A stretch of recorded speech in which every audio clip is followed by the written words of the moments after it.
ಒಂದು ಪುಟ್ಟ ಗ್ರಾಮದಲ್ಲಿ ರಾಮು ಎಂಬ ಒಬ್ಬ ಬಡ ರೈತನಿದ್ದನು. ಅವನ ತೋಟದಲ್ಲಿ ಅವನು ಸೇಬು ಹಣ್ಣಿನ ಮರಗಳನ್ನು ನೆಟ್ಟಿದ್ದನು. ರಾಮುವಿನ ತೋಟದಲ್ಲಿದ್ದ ಸೇಬು ಮರದಲ್ಲಿ ಒಂದೇ ಒಂದು ಹಣ್ಣು ಬೆಳೆಯಿತು.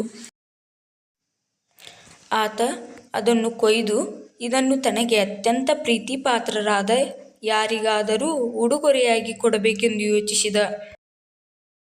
ಪ್ರಜೆಗಳ ಕ್ಷೇಮಕ್ಕಾಗಿ ಹಗಲಿರುಳು ಚಿಂತಿಸುವ ನಮ್ಮ ಅರಸರಿಗೆ ಒಪ್ಪಿಸಬೇಕು ಎಂದು ನಿರ್ಧರಿಸಿ ಅರಸನ ಸಭೆಗೆ ಹೋದ.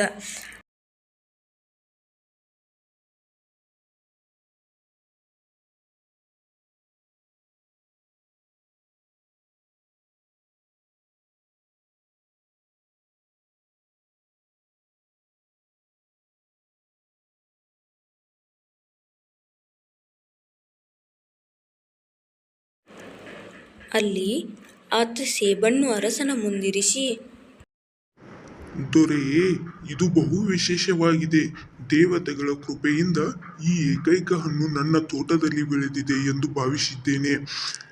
ಅಮೂಲ್ಯವಾದ ಈ ಹಣ್ಣನ್ನು ನನಗೆ ಪ್ರೀತಿಪಾತ್ರರಾದವರಿಗಷ್ಟೇ ಕೊಡಬೇಕೆಂದು ನಿರ್ಧರಿಸಿ ತಮಗೆ ಇದನ್ನು ಉಡುಗೊರೆಯಾಗಿ ನೀಡಬೇಕೆಂದು ತಂದಿದ್ದೇನೆ, ಸ್ವೀಕರಿಸಿ ಎಂದು ನಿವೇದಿಸಿದ. ಅರಸನು ಸೇಬನ್ನು ಹಿಡಿದು ನೋಡಿದಾಗ ಅದರಲ್ಲಿ ವಿಶೇಷವಿದೆ ಎಂದು ಅವರಿಗನ್ನಿಸಲಿಲ್ಲ.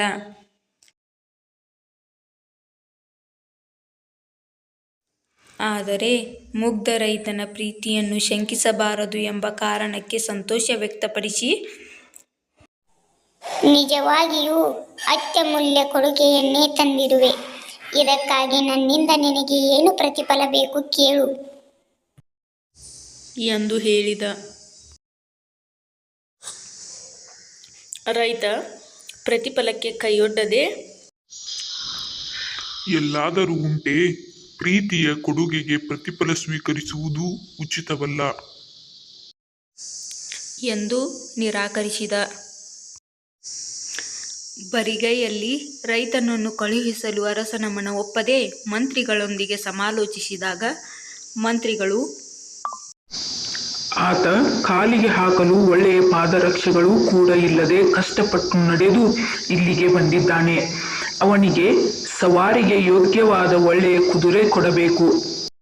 ಕುದುರೆಯ ಮೇಲೆ ಅದಕ್ಕೆ ಹೊರಲು ಸಾಧ್ಯವಿರುವಷ್ಟು ಚಿನ್ನದ ನಾಣ್ಯಗಳ ಮೂಟೆಯನ್ನಿರಿಸಿದರೆ ಆತ ಸುಖದಿಂದ ಬದುಕಲು ನೆರವಾಗುತ್ತದೆ ಎಂದು ಹೇಳಿದರು.